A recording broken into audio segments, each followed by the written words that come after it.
अस्सलाम वालेकुम दोस्तों। उम्मीद करता हूँ आप सब खैरियत से होंगे। दोस्तों, आज हम एक ऐसे टॉपिक पर बात करने जा रहे हैं जो हर इंसान की ज़िंदगी में बहुत अहमियत रखता है, और वो है कामयाबी।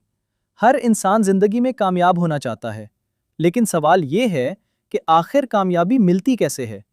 दोस्तों, कामयाबी के 3 गोल्डन रूल्स हैं। Number 1, discipline. अगर आप ज़िंदगी में कामयाब होना चाहते हैं, तो सबसे पहले अपने अंदर डिसिप्लिन पैदा करें।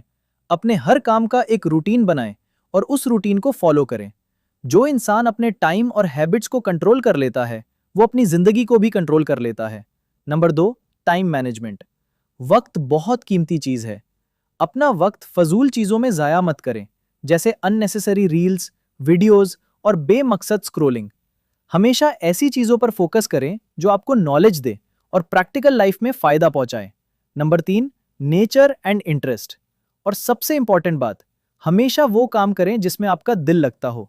अपने इंटरेस्ट को पहचानें, अपनी स्ट्रेंथ को समझें और उस फील्ड में मेहनत करें। जब इंसान अपने पैशन के साथ काम करता है, तो कामयाबी उसका मुकद्दर बन जाती है। तो दोस्तों, मेहनत करें, कंसिस्टेंसी रखें और कभी हिम्मत मत हारें। अगर आपने अपने गोल को क्लियर रखा और मेहनत जारी रखी, तो कामयाबी ज़रूर आपके कदम चूमेगी। उम्मीद है आपको ये वीडियो पसंद आई होगी। अल्लाह आप सबको कामयाब करे। अल्लाह हाफिज़।